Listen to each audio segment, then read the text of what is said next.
नमस्कार, सभी का स्वागत है chemistry by Ramniwas Soiwal sir YouTube channel पर। और हम अध्ययन कर रहे थे 12th साइंस की रसायन विज्ञान के लेसन नंबर 7 का, यानी पी ब्लॉक एलिमेंट्स, पी खंड के तत्वों का अध्ययन हम कर रहे थे।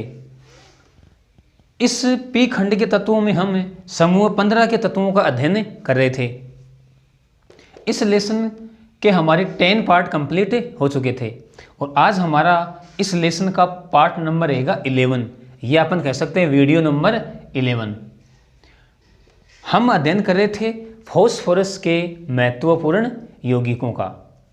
आज अपन इस पार्ट में फॉस्फोरस के हैलाइडों का अध्ययन करेंगे, यानी इस आज के पार्ट का हमारा टॉपिक रहेगा फॉस्फोरस के हैलाइड, यानी अपन कहेंगे हैलाइड्स ऑफ फॉस्फोरस। तो आप लगातार मेरे साथ अंत तक बने रहिए। देखो, फॉस्फोरस के हैलाइड, यानी अपन कहते हैं कि फॉस्फोरस 2 प्रकार के हैलाइडों का निर्माण करता है। एक तो Px3 और दूसरा Px5। यानी अपन क्या कहेंगे, अपन कहेंगे फॉस्फोरस, ध्यान से समझेंगे आप, फॉस्फोरस 2 प्रकार के हैलाइडों का निर्माण करता है। 2 प्रकार के हैलाइडों, 2 प्रकार के हैलाइडों का निर्माण करता है। 2 प्रकार के हैलाइडों का निर्माण करता है। देखो 2 प्रकार कौन से हैं। पहला है Px3, यानी इसे हम कहते हैं phosphorus tri halide, phosphorus tri halide. और दूसरे प्रकार का हैलाइड है Px5, इसे हम कहते हैं फॉस्फोरस पेंटाहेलाइड। क्या कहेंगे, फॉस्फोरस पेंटाहेलाइड, फॉस्फोरस पेंटाहेलाइड। अक्स के स्थान पे क्या होंगे, फ्लोरीन, क्लोरीन, ब्रोमीन और आयोडीन। अब देखो, फॉस्फोरस 2 प्रकार के हैलाइडों का निर्माण करता है। Px3 यानी phosphorus tri halide, Px5 phosphorus penta halide. Phosphorus 2 प्रकार के हैलाइडों का निर्माण इसलिए करता है कि फॉस्फोरस में रिक्त डी कक्षक उपस्थित होते हैं। यानी अपन क्या कहेंगे, अपन कहेंगे फॉस्फोरस में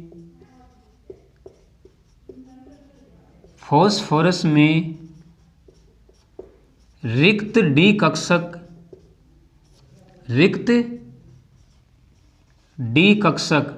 उपलब्ध होते हैं। रिक्त डी कक्षक उपलब्ध होते हैं।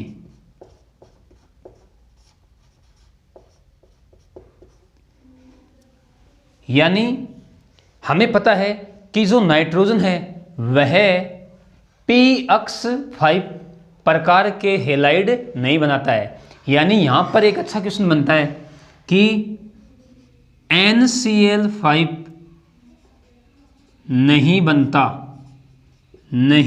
बनता जबकि PCl5 बनता है, जबकि PCl5 बनता है। क्यों? देखो, इस क्वेश्चन की चर्चा हमने पिछले वीडियो में भी की थी कि NCl5 नहीं बनता जबकि PCl5 बनता है। क्यों? देखो, नाइट्रोजन का संयोजी कोश का इलेक्ट्रॉनिक विन्यास होता है 2s2 2p3 और फॉस्फोरस का संयोजी कोश का विन्यास होता है 3s2 3p3। अब देखो आप ध्यान से, नाइट्रोजन का संयोजी कोष का विन्यास है 2s2 2p3, यानी यहाँ पे दूसरा कोष है। कौन सा कोष है? दूसरा कोष। और दूसरे कोष में D कक्षक क्या होते हैं? अनुपस्थित। D कक्षक अनुपस्थित होते हैं। यानी अपन कह सकते हैं कि नाइट्रोजन की अधिकतम संयोजकता कितनी हो सकती है? देखो 2p में 3 कक्षक और एक 2s कक्षक, यानी 4 कक्षक हैं। अपन कह सकते हैं कि नाइट्रोजन अधिकतम 4 संयोजकता दर्शा सकता है, यानी नाइट्रोजन की अधिकतम संयोजकता 4 होती है। अब देखो फॉस्फोरस में, देखो आप फॉस्फोरस में तीसरा कोष है, इसका मतलब तीसरे कोष में D कक्षक उपलब्ध होते हैं, या अपन कह सकते हैं D कक्षक उपस्थित होते हैं। इसलिए फॉस्फोरस अपनी संयोजकता का विस्तार कर लेता है, यानी अपन ओवरऑल कह सकते हैं कि फॉस्फोरस की संयोजकता 4 से अधिक हो सकती है, 5 भी हो सकती है और 6 भी हो सकती है। तो इस क्वेश्चन को आप ध्यान में रखोगे कि NCl5 नहीं बनता जबकि PCl5 बनता है। क्यों? कारण मैंने क्या बताया कि नाइट्रोजन में रिक्त D कक्षक अनुपलब्ध या अनुपस्थित होते हैं, इसलिए वह अपनी संयोजकता का विस्तार नहीं कर सकता, जबकि फॉस्फोरस में रिक्त D कक्षक उपलब्ध होते हैं, जिसकी वजह से वह अपनी संयोजकता का विस्तार कर लेता है। और यही कारण है कि फॉस्फोरस Px3 व Px5 प्रकार के हैलाइड बनाता है। ये बात क्लियर हो गई है, आपको कोई डाउट नहीं होना चाहिए। अब देखो, अब हम यहाँ पर फॉस्फोरस के 2 प्रमुख हैलाइडों का अध्ययन करेंगे। एक तो Px3, यानी इसमें तो अपन पढ़ेंगे PCl3 फॉस्फोरस ट्राई क्लोराइड, और Px5 प्रकार के हैलाइड में हम पढ़ेंगे PCl5 यानी फॉस्फोरस पेंटा क्लोराइड। ये तो क्या है? फॉस्फोरस ट्राई क्लोराइड, और ये क्या है? फॉस्फोरस पेंटा क्लोराइड। तो सबसे पहले हम अध्ययन कर रहे हैं PCl3 phosphorus try chloride, phosphorus try chloride. देखो सबसे पहले हम चर्चा करते हैं इसके बनाने की विधि। बनाने की विधि या निर्माण की विधि, बनाने की विधियां। देखो हम श्वेत फॉस्फोरस की अभिक्रिया करवाएंगे शुष्क क्लोरीन के साथ, तो हमें फॉस्फोरस ट्राई क्लोराइड प्राप्त होता है। यह अपन ऐसे कह सकते हैं कि श्वेत फॉस्फोरस पर शुष्क क्लोरीन गैस प्रवाहित करने पर PCl3 का निर्माण होता है। तो पहली विधि में हम क्या कह सकते हैं? श्वेत फॉस्फोरस पर शुष्क, देखो क्लोरीन गैस शुष्क होनी चाहिए। अगर उसमें थोड़ी बहुत नमी है तो इसका मतलब बनने वाला PCl3 जल अपघटित हो जाएगा और हमें उत्पाद प्राप्त नहीं होगा। तो श्वेत फॉस्फोरस पर शुष्क क्लोरीन गैस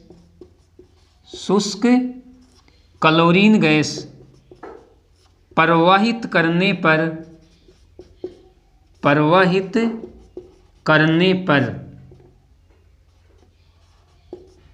PCl3 प्राप्त होता है या PCl3 का निर्माण होता है। PCl3 का निर्माण होता है। देखो ये तो रहा हमारा P4 यानी श्वेत फॉस्फोरस।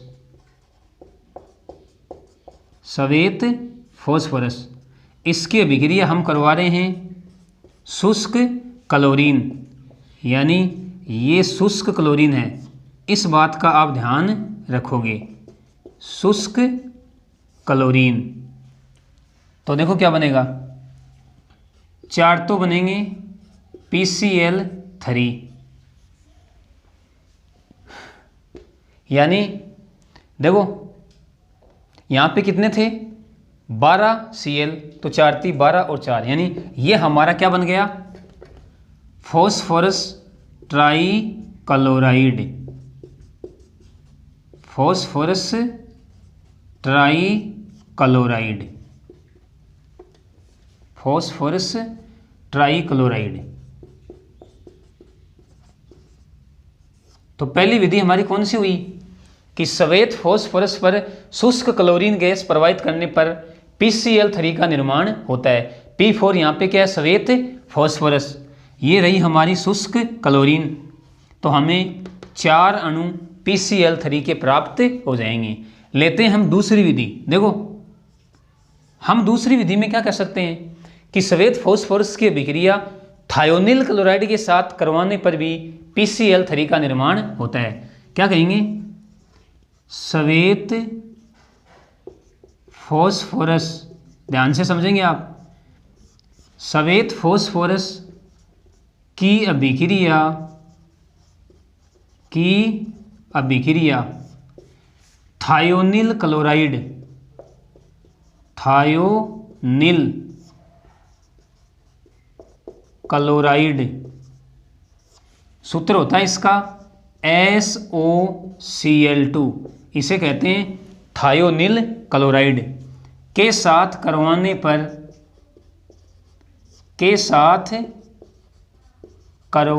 पर PCl3 का निर्माण होता है, PCl3 का निर्माण होता है। देखो किस प्रकार से होगा, ये तो रहा हमारा P4 यानी श्वेत फॉस्फोरस, श्वेत फॉस्फोरस, इसके अभिक्रिया हम करवा रहे हैं SOCl2 के साथ, ये है थायोनिल क्लोराइड,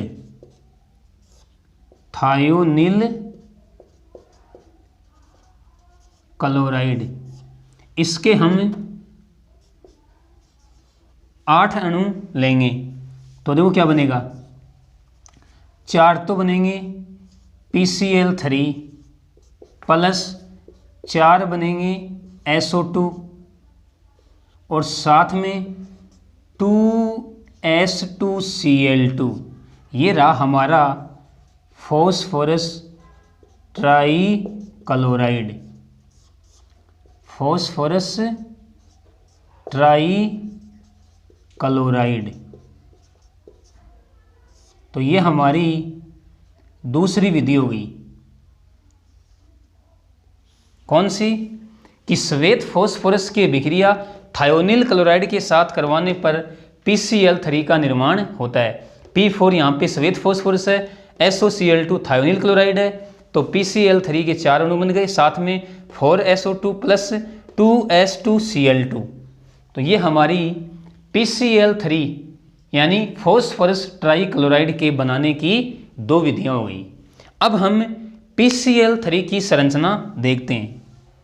तो अब हमारी हेडिंग क्या रहेगी, PCl3 की संरचना।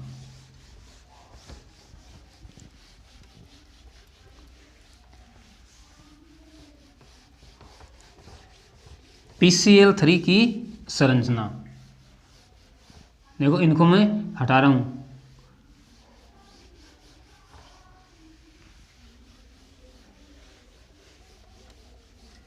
अब हमारी हेडिंग रहेगी PCl3 की संरचना।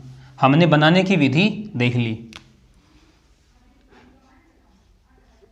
PCl3 की संरचना,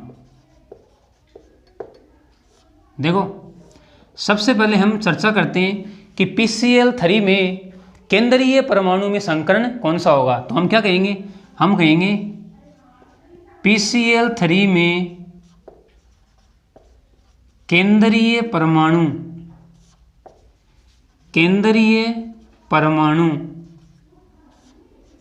sp3 संकरित होता है।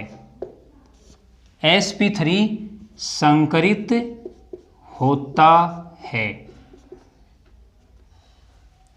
PCl3 में केंद्रीय परमाणु sp3 संकरित होता है। देखो पहले हम PCl3 की संरचना बना रहे हैं। देखो Cl Cl Cl और फॉस्फोरस पर एक क्या होता है, एकाकी इलेक्ट्रॉन युग्म।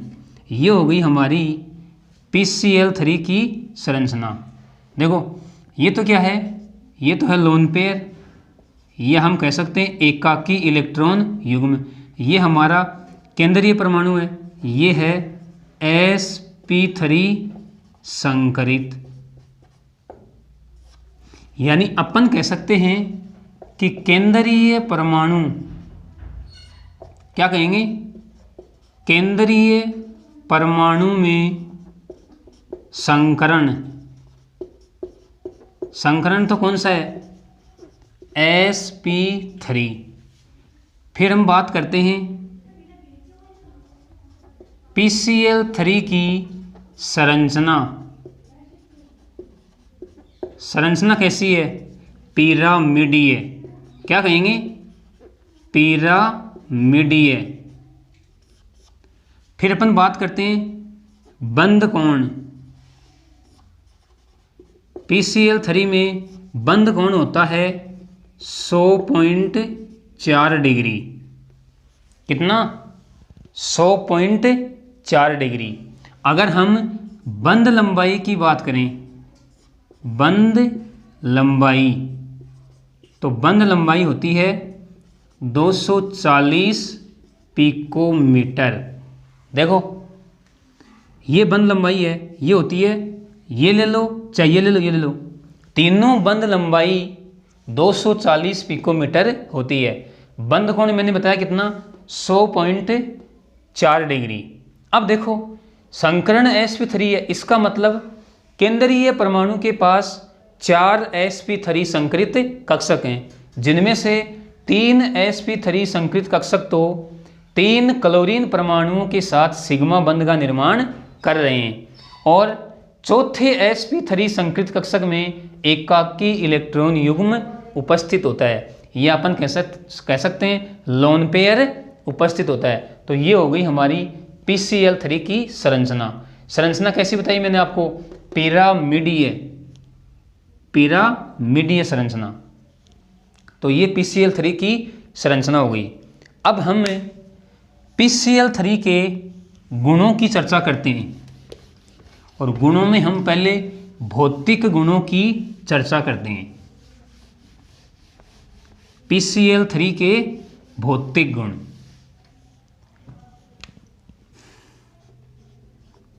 PCl3 के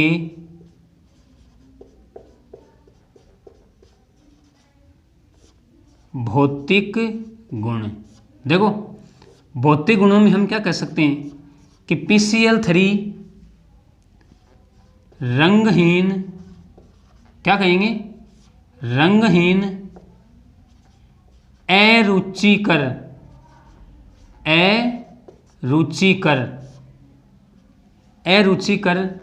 तेलीय द्रव होता है। अरुचिकर तेलीय द्रव होता है, यानी कोई रंग नहीं है, रंगहीन है, गंध कैसी है, अरुचिकर, यानी जिसको सूंघने पर अच्छी महसूस नहीं हो, उससे हम कहते हैं अरुचिकर गंध। तेलीय द्रव, भौतिक अवस्था क्या हुई, द्रव, तो रंगहीन अरुचिकर तेलीय द्रव होता है। ये PCl3 के भौतिक गुण हो गए। अब हम चर्चा करते हैं PCl3 के रासायनिक गुणों की। तो अब हमारी हेडिंग क्या रहेगी, PCl3 के रासायनिक गुण।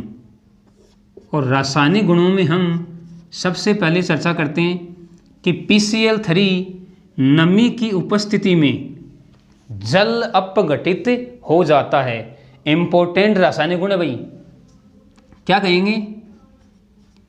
PCl3 नमी की उपस्थिति में, नमी की उपस्थिति में जल अपघटित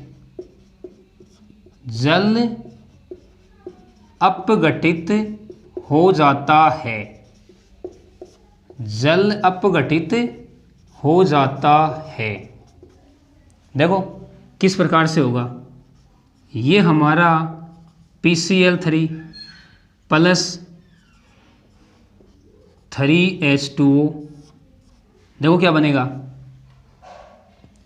यानी एक तो बनेगा हमारे पास H3PO3 और साथ में देखो 3 Cl हैं, यानी अपन कहेंगे 3HCl। अब देखो यानी इस HCl के ये श्वेत धूम्र बनाता है, श्वेत धूम्र। देखो कई बार यहाँ से क्वेश्चन बनता है, क्वेश्चन को आप नोट करो। क्वेश्चन क्या बनता है कि PCl3 नमी की उपस्थिति में श्वेत धूम्र उत्पन्न करता है, क्यों? क्वेश्चन को लिखो आप। PCl3 नमी की उपस्थिति में, नमी की उपस्थिति में श्वेत धूम्र उत्पन्न करता है, श्वेत धूम्र उत्पन्न करता है, क्यों? तो कारण क्या है इसका कि PCl3 नमी के साथ अभिक्रिया कर एक तो बनाएगा H3PO3 और साथ में HCl का निर्माण करता है, जिसकी वजह से श्वेत धूम्र यानी श्वेत धुआं सा निकलता है। तो क्वेश्चन इंपॉर्टेंट है, कई बार बोर्ड एग्जाम में पूछा जा चुका है कि PCl3 नमी की उपस्थिति में श्वेत धूम्र उत्पन्न करता है, क्यों? तो इस HCl की वजह से यह श्वेत धूम्र उत्पन्न करता है। देखो अभिक्रिया को आप इस प्रकार से भी समझ सकते हो, फॉस्फोरस के ऊपर 3 क्या लगे हुए हैं, क्लोरीन के परमाणु, इधर क्या है 3H2O, ये लो HOH प्लस, तो देखो एक HCl यहाँ से निकलेगा, एक HCl यहाँ से निकलेगा और एक HCl यहाँ से निकलेगा। तो देखो 3 तो HCl और H3P और O3, तो H3PO3। इस प्रकार से भी आप इस अभिक्रिया को समझ सकते हैं। तो ये होगी हमारी PCl3 की पहली रासायनिक अभिक्रिया। अब देखते हैं PCl3 की दूसरी रासायनिक अभिक्रिया।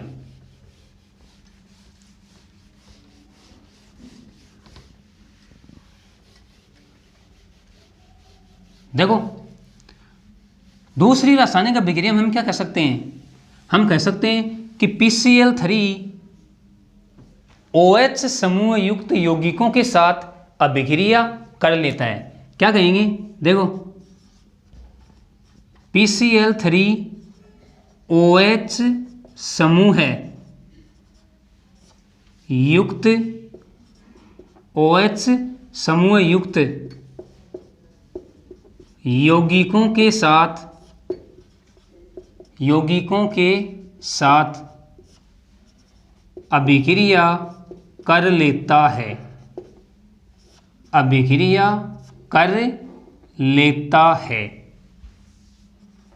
अभिक्रिया कर लेता है। अब देखो OH समूह युक्त यौगिक कौन से होंगे, कार्बोक्सिलिक अम्ल हो सकते हैं या फिर एल्कोहल हो सकते हैं। अभिक्रिया कैसे होगी, देखो CH3COOH यानी एसिटिक अम्ल के 3 अणु मैंने लिए, इसकी अभिक्रिया मैं करवा दूं PCl3 के साथ। तो देखो क्या बनेगा, यहाँ से OH समूह हटेगा और वहाँ पे Cl लगेगा, यानी 3 तो क्या बनेंगे CH3COCl, OH है यानी H3 PO3, अपन कहेंगे साथ में क्या बनेगा H3PO3। इसी प्रकार मैं एल्कोहल की बात करूं, मैं ले लूँ C2H5OH एथेनॉल, 3 अणु इसके ले लूँ, ये रहा हमारा PCl3।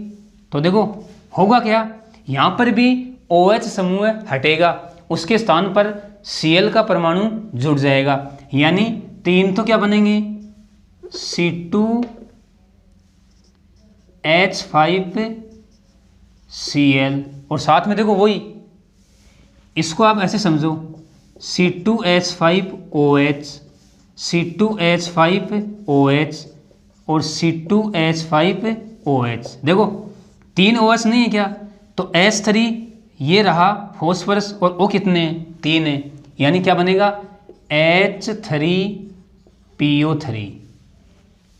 ये हो गई हमारी PCl3 की रासायनिक अभिक्रिया। अब देखो अगर हम PCl3 के उपयोग की चर्चा करें तो अपन उपयोग में क्या कह सकते हैं, PCl3 के उपयोग, तो हम क्या कह सकते हैं, हम कह सकते हैं देखो एल्कोहल से क्या बन रहा है एल्किल हैलाइड, और यहाँ पर भी कार्बोक्सिलिक एसिड से क्या बन रहा है एसिटिल क्लोराइड। तो अपन कह सकते हैं यहाँ पर कि एल्किल हैलाइड व एसिटिल क्लोराइड के निर्माण में PCl3 की महत्वपूर्ण भूमिका होती है। क्या कहेंगे, अपन कहेंगे एसिटिल क्लोराइड एवं एल्किल क्लोराइड, देखो ये रहा एल्किल क्लोराइड के निर्माण में, एल्किल क्लोराइड के निर्माण में, तो ये हमारा PCl3 का उपयोग हो गया। तो हमने PCl3 का डिटेल से अध्ययन कर लिया, जो फॉस्फोरस का एक महत्वपूर्ण ट्राईहैलाइड है।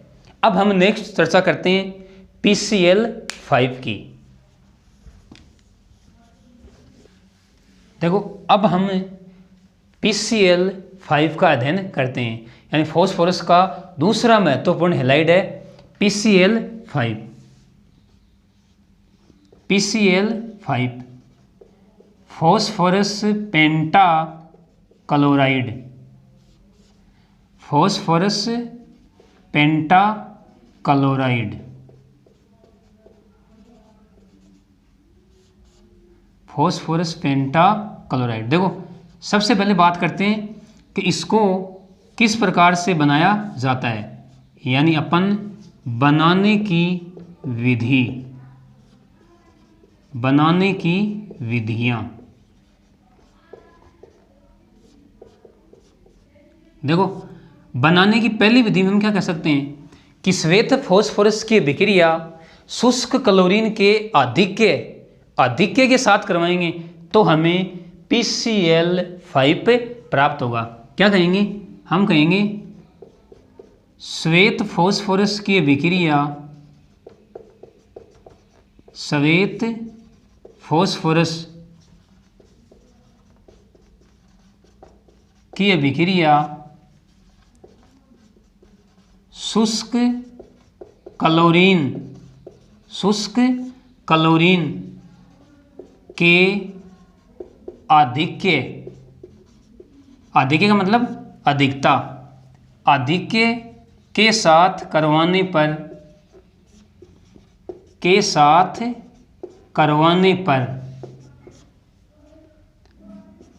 PCl5 का निर्माण होता है, PCl5 का निर्माण होता है।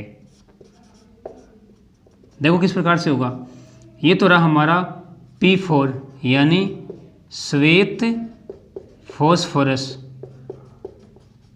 और हम अब गिरा करवा रहे हैं शुष्क क्लोरीन के आधिक्य के साथ, यानी अपन यहाँ पे लेंगे 10Cl2, तो हमारे पास 4 PCl5 बन जाएगा। देखो 20 क्लोरीन है तो 20 क्लोरीन यहाँ पे है, तो 4 PCl5 के अणु प्राप्त हो जाएंगे। दूसरी बनाने की विधि हम क्या कह सकते हैं, हम कह सकते हैं श्वेत फॉस्फोरस की अभिक्रिया, ध्यान से समझना आप, श्वेत फॉस्फोरस की अभिक्रिया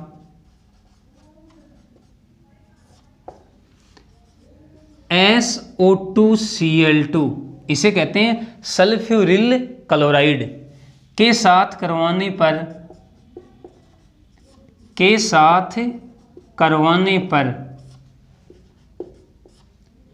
PCl5 बनता है, PCl5 बनता है। देखो किस प्रकार से बनेगा, ये रहा P4 प्लस 10SO2Cl2, यानी ये तो है हमारा श्वेत फॉस्फोरस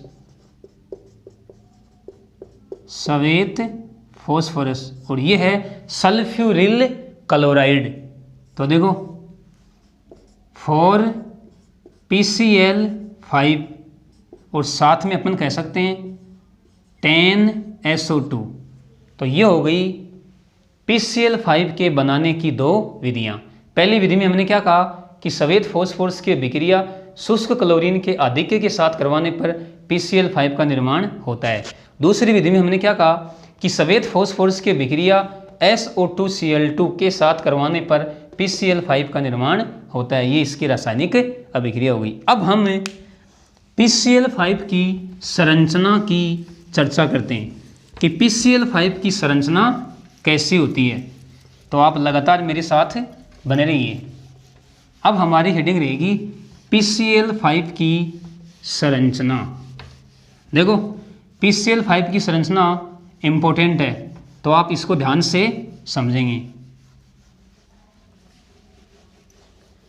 यानी अब हमारी हेडिंग रहेगी PCl5 की संरचना।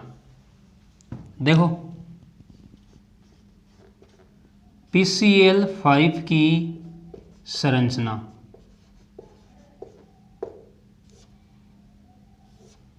सबसे पहले हम चर्चा करते हैं कि PCl5 में जो केंद्रीय परमाणु है उसमें संकरण कौन सा होता है। तो अपन क्या कहेंगे, अपन कहेंगे PCl5 में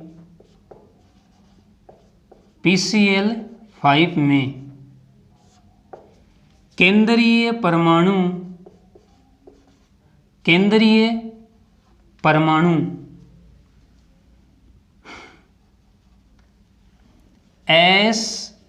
sp3d संकरित होता है, sp3d संकरित होता है। देखो संकरण कौन सा है केंद्रीय परमाणु में, sp3d, इसका मतलब इसकी जो संरचना है वो होगी त्रिभुजीय द्विपिरामिडीय। देखो अब मैं PCl5 की संरचना बना रहा हूँ, आप ध्यान से समझेंगे। ये तो रहा केंद्रीय परमाणु फास्फोरस, ये जो 3 बंद हैं ये तो होते हैं एक तल में, आप ध्यान से समझेंगे इसे। 3 बंद तो होते हैं एक तल में और 2 बंद होते हैं तल के ऊपर व नीचे, Cl Cl Cl Cl और Cl। ये लो, यानी ये हो गई इसकी संरचना त्रिभुजीय द्विपिरामिडीय, एक पिरामिड ऊपर है और एक पिरामिड नीचे है। अब देखो हम क्या कहेंगे, हम कहेंगे कि इसमें 3 बंद, इन तीनों बंदों को हम जो तल में स्थित है उनकी बात कर रहा हूं मैं, 3 बंद, यानी ये तो हैं भूमध्य बंद। क्या कहेंगे, भूमध्य बंद, या हम इन्हें क्षैतिज बंद भी कह सकते हैं। जो 3 बंद तल में स्थित हैं उनकी चर्चा कर रहा हूं मैं। 3 बंद तो क्या है, भूमध्य बंद, ये तो होते हैं 120 डिग्री के, और जो 2 बंद हैं यानी एक तल के ऊपर और एक तल के नीचे, उन्हें हम कहते हैं यानी अपन कह सकते हैं दो बंद अक्षीय, क्या कहेंगे, अक्षीय बंद, अक्षीय बंद ये होते हैं 90 डिग्री के। अब देखो अपन यूं कह सकते हैं कि PCl5 में पांचों बंद समान लंबाई के नहीं होते हैं। यानी अगर हम बंदों की लंबाइयों की बात करें तो अपन क्या कह सकते हैं, देखो जो भूमध्य बंद हैं, भूमध्य बंदों की लंबाई, भूमध्य बंदों की लंबाई ये तो होती है, इनकी बात कर रहा हूं मैं, 202 पिकोमीटर। और जो अक्षीय बंद हैं, अक्षीय बंदों की लंबाई, अक्षीय बंदों की लंबाई यानी एक तो तल के ऊपर है और एक तल के नीचे है, इनकी लंबाई होती है 240 पिकोमीटर। यानी बात सीधी सी ये है कि ये अक्षीय बंद तल में स्थित बंदों की तुलना में थोड़े लंबे होते हैं, ठीक है ना। अब देखो अपन कह सकते हैं कि पांचों बंदों की लंबाई, पांचों बंदों की लंबाई क्या है, असमान। पांचों बंदों की लंबाई असमान होने की वजह से PCl5 का अणु है वो क्या हो जाएगा, असममित। असममित, असममित होने की वजह से उसमें तनाव उत्पन्न हो जाएगा और तनाव की वजह से PCl5 अस्थायी हो जाता है। इस बात को आप अच्छे से समझो। क्या बताया मैंने, PCl5 में पांचों बंदों की लंबाई असमान होती है यानी अलग अलग होती है, जिसकी वजह से PCl5 असममित हो जाता है। असममित होने की वजह से उसमें तनाव उत्पन्न हो जाता है और इस तनाव की वजह से PCl5 अस्थायी हो जाता है यानी ये क्रियाशील हो जाता है। अब ये स्थायित्व को प्राप्त करना चाहेगा। स्थायित्व को प्राप्त करने के लिए PCl5 ठोस अवस्था में आयनिक यौगिक के रूप में पाया जाता है। क्या कहेंगे, PCl5 ठोस अवस्था में, ध्यान से समझना, ठोस अवस्था में आयनिक यौगिक के रूप में पाया जाता है। आयनिक यौगिक के रूप में पाया जाता है। और आयनिक यौगिक का निर्माण कैसे होगा, देखो PCl5 के दो अणु आपस में अभिक्रिया करेंगे तो एक अणु से Cl- का प्रतिस्थापन दूसरे PCl5 के अणु पर हो जाता है।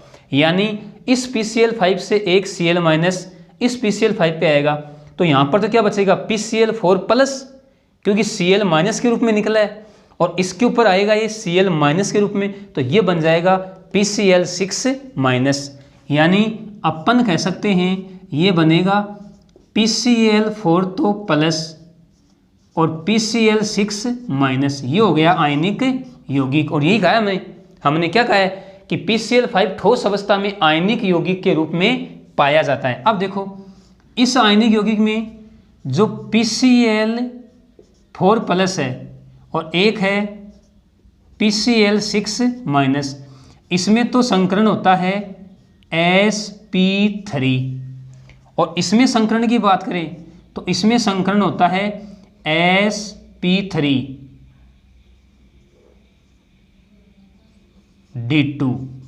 अब देखो इसमें संकरण sp3 है, इसका मतलब इसमें बंद कोण होगा 109 डिग्री 28 मिनट और इसमें बंद कोण होगा 90 डिग्री, यानी सभी बंद कोण होंगे 90 डिग्री के। इसकी संरचना होती है अष्टफलकीय। क्या होती है, अष्टफलकीय, जो एक सममित संरचना है। क्या कहेंगे? सममित संरचना। क्यों? क्योंकि सभी बंद कोण के हैं 90 डिग्री के हैं, बंद लंबाइयां भी क्या हैं? समान हैं, और इसमें सभी बंद कोण 109 डिग्री 28 मिनट के हैं, और इसकी संरचना होगी चतुष्फलकीय। तो अपन क्या कहेंगे? अपन कहेंगे कि यह आयनिक रूप में सममित अणु की भांति रहता है, और सममित हो गया इसका मतलब अब वह स्थायित्व को प्राप्त कर चुका, यानी अब इस आयनिक यौगिक के रूप में अणु क्या हो गया? सममित, यानी वह स्थायी अणु का रूप धारण कर लेता है। तो इस बात को आप ध्यान में रखोगे। वापस से मैं आपको समझा रहा हूँ, PCl5 ठोस अवस्था में आयनिक यौगिक के रूप में रहता है। क्यों रहता है? क्योंकि इसमें 500 बंधों की लंबाई असमान होती है, जिसकी वजह से यह असम्मित हो जाता है।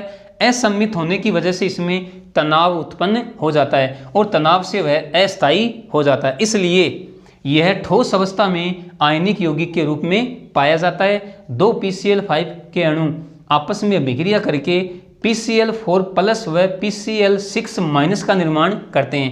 इसमें PCl4 प्लस में संकरण sp3 होता है, बंद कोण 109 डिग्री 28 मिनट के होते हैं, संरचना इसकी चतुष्फलकीय होती है।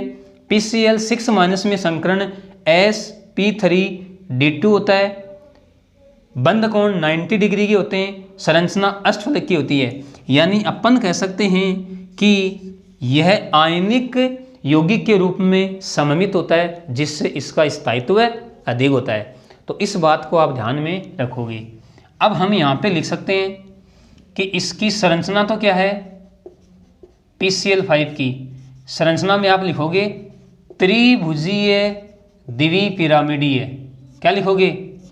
त्रिभुजीय द्विपिरामिडीय। द्विपिरामिडीय, त्रिभुजीय द्विपिरामिडीय। बंद कोण की बात करें तो बंद कोण दो प्रकार के हैं। देखो इसमें क्या कहेंगे? तीन बंद कोण, तो यानी अपन कह सकते हैं तीन बंद कोण ये तो हैं 120 डिग्री के, और दो बंद कोण हैं, दो बंद कोण 90 डिग्री के। बात करें बंद लंबाइयों की, बंद लंबाई जो अक्षीय बंद हैं, क्या कहेंगे? अक्षीय बंद, इनकी लंबाई तो कितनी होती है? 240 पिकोमीटर। और जो भूमध्य बंद होते हैं, ये हम कह सकते हैं तल में स्थित बंद, उनकी लंबाई होती है 202 पिकोमीटर। तो ये मैंने आपको PCl5 की कंप्लीट संरचना बता दी है। आप अच्छे से इसको याद करोगे। ठीक है, क्लियर? अब हम आगे बढ़ते हैं। अब हम PCl5 के गुणों की चर्चा करते हैं। PCl5 के गुणों की चर्चा। गुणों में हम पहले भौतिक गुणों की चर्चा करते हैं और फिर रासायनिक गुणों की चर्चा।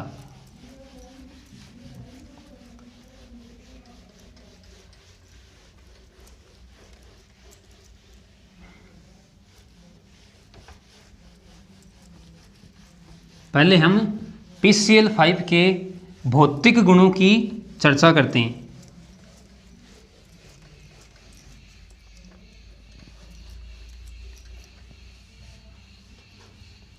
PCl5 के भौतिक गुण। तो अब हमारी हेडिंग क्या रहेगी? PCl5 के भौतिक गुण।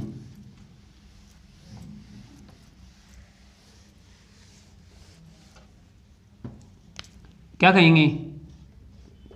PCl5 के भौतिक गुण।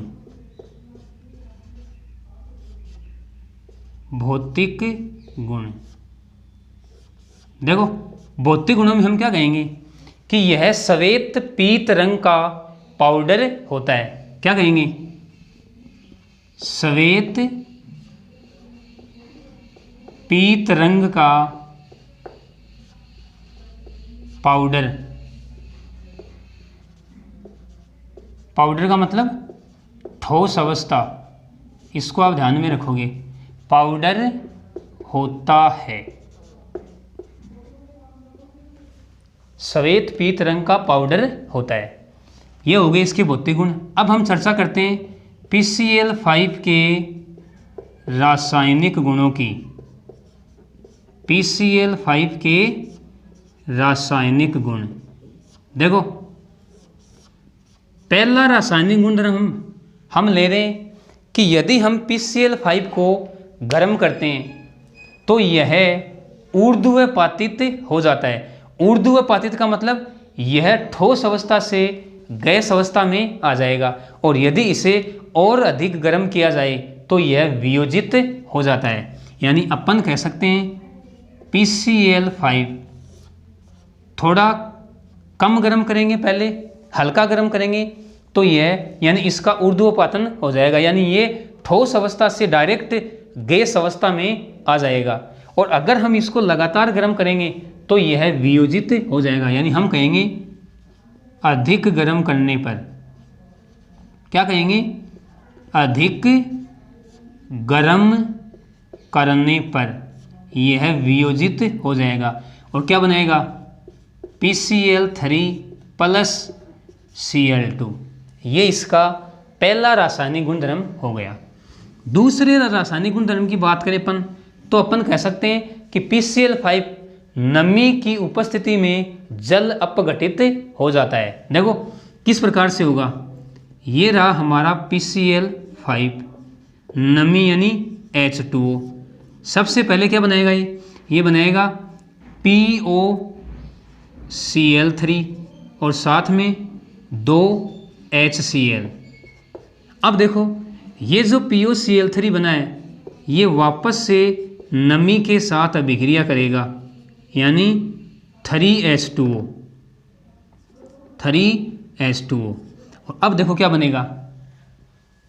अब बनेगा, देखो अपन क्या कहेंगे, 3 तो HCl, यानी अपन कह सकते हैं 3HCl और साथ में 3 H2 हैं। देखो HOH, HOH और HOH, तो 3 Cl 3 H। अब बच क्या गया? देखो बच गया हमारे पास H3PO4। ध्यान में रखोगे यहाँ पे क्या बन रहा है? H3PO4 फॉस्फोरिक अम्ल। देखो PCl3 में तो क्या बना था? H3PO3 और यहाँ पे H3PO4। इस बात का आप ध्यान रखोगे। तो अपन कह सकते हैं कि PCl5 नमी की उपस्थिति में जल अपघटित होकर अंत में हमें क्या देता है? फॉस्फोरिक अम्ल। ये हो गया हमारा PCl5 का दूसरा रासायनिक गुण। अब हम बात करते हैं तीसरे रासायनिक गुणधर्म की। देखो तीसरे में हम क्या कहेंगे? हम कहेंगे कि PCl5b OH समूह युक्त यौगिकों के साथ अभिक्रिया कर उनको क्लोरो व्युत्पन्नों में परिवर्तित कर देता है। देखो किस प्रकार से करेगा। पहले हम बात करते हैं CH3COOH की। इसकी अभिक्रिया हम करवा दें PCl5 के साथ, तो देखो होगा क्या, यानी अपन कहेंगे कि OH हटेगा और वहाँ पे Cl लगेगा, यानी अपन कह सकते हैं कि 3 अणु ले रहे हैं। देखो तो क्या बनेगा? CH3COCl। अब देखो 3 CH3 थे, CH3COOH, CH3COOH और CH3COOH। देखो 3 OH हटे, उनके स्थान पर 3 Cl लगे, तो यहाँ पर तो क्या बचा? यहाँ पर तो बचा PCl3। अब देखो इनमें 3 क्या हैं? H और 3 Cl। इसका मतलब 3 तो क्या बनेंगे? HCl और बचा क्या? अपन कहेंगे देखो 3COH H3, देखो H3PO3, HCl नहीं बनेगा यहाँ पे बनेगा देखो H3PO3, H3PO3 बनेगा भाई। तीन देखो सिंपल सी है, 3COH लिए हमने तो 3 OH निकल गए, उनके स्थान पे 3Cl लग गए, 3Cl लगे तो Cl यहाँ पे 2 बचे। एक मिनट रुको, आप देखो यहाँ पे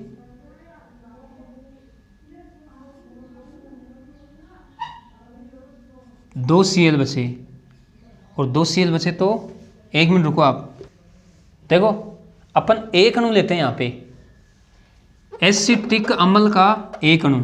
अब देखो क्या बनेगा, अपन यहाँ पर एक तो बनाएंगे POCl3, देखो एक OH हटेगा तो एक तो बन जाएगा CH3COCl। अब POCl3, क्योंकि एक OH हटा है इसका मतलब POCl3, और उस OH का जो H है वो एक Cl के साथ क्या बना लेगा, HCl। अब देखो आप देखो एक Cl और 2 Cl, 2 और 3, 5 Cl, इस प्रकार से। और इसी प्रकार से अभिक्रिया होगी एल्कोहल के साथ C2H5OH। एक अणु लेना है बस, आपको ध्यान में रखना है, एक अणु एल्कोहल का और एक अणु PCl5 का। तो देखो यहाँ पर भी क्या होगा, OH हटेगा यानी C2H5Cl, वही क्या बनेगा POCl3, एक बनेगा POCl3 और साथ में इसका Cl और इसका H यानी HCl। तो अपन कह सकते हैं कि PCl5 OH समूह युक्त यौगिकों के साथ अभिक्रिया कर उनके क्लोरो व्युत्पन्न बना देता है। ये तो है एसिटिल क्लोराइड और ये है एथिल क्लोराइड।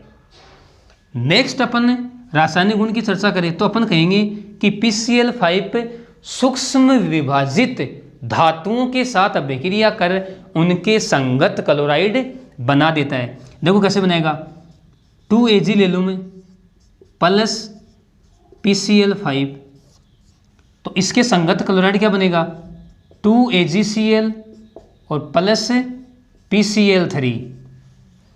भाई इसमें से 2 Cl Ag के साथ उड़कर 2AgCl का निर्माण कर दिया और शेष क्या बचा PCl3। इसी प्रकार अपन ले लें SN टिन, देखो SN के साथ हमें 2 PCl5 के अणु लेने होंगे, तो क्या बनेगा देखो SnCl4 और प्लस 2 PCl3। तो ये देखो सूक्ष्म विभाजित धातुओं के साथ अभिक्रिया कर उनके संगत क्लोराइड का निर्माण कर देता है। तो ये हो गए हमारे PCl5 के रासायनिक गुण। अब देखो अगर हम PCl5 के उपयोग की चर्चा करें, PCl5 का उपयोग, हम उपयोग और देखते हैं।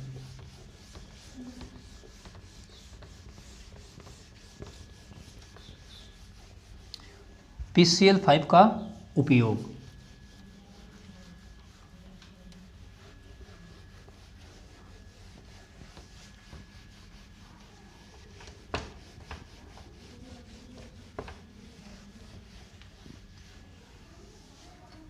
अब हमारी हेडिंग क्या रहेगी, PCl5 के उपयोग।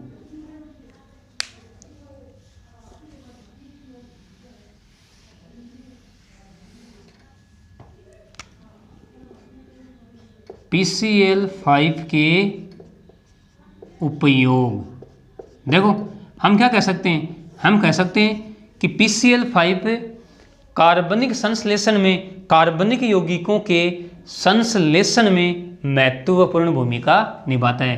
क्या कहेंगे, कार्बनिक संश्लेषण में महत्वपूर्ण भूमिका, महत्वपूर्ण भूमिका। यानी बात सीधी सी है कि कार्बनिक संश्लेषण में हम PCl5 के द्वारा अनेक कार्बनिक यौगिकों का निर्माण करते हैं। तो ये इसका उपयोग हो गया कार्बनिक संश्लेषण में। तो देखो इस आज के पार्ट में हमने फॉस्फोरस के हैलाइडों का डिटेल से अध्ययन किया है। फॉस्फोरस दो प्रकार के हैलाइड बनाता है, PX3 और PX5। यानी अपन कह सकते हैं फॉस्फोरस ट्राई हैलाइड और फॉस्फोरस पेंटा हैलाइड। PX3 में हमने PCl3 का डिटेल से अध्ययन किया और PX5 में हमने PCl5 का डिटेल से अध्ययन किया। तो इस आज के वीडियो के लिए इतना ही। ओके, धन्यवाद।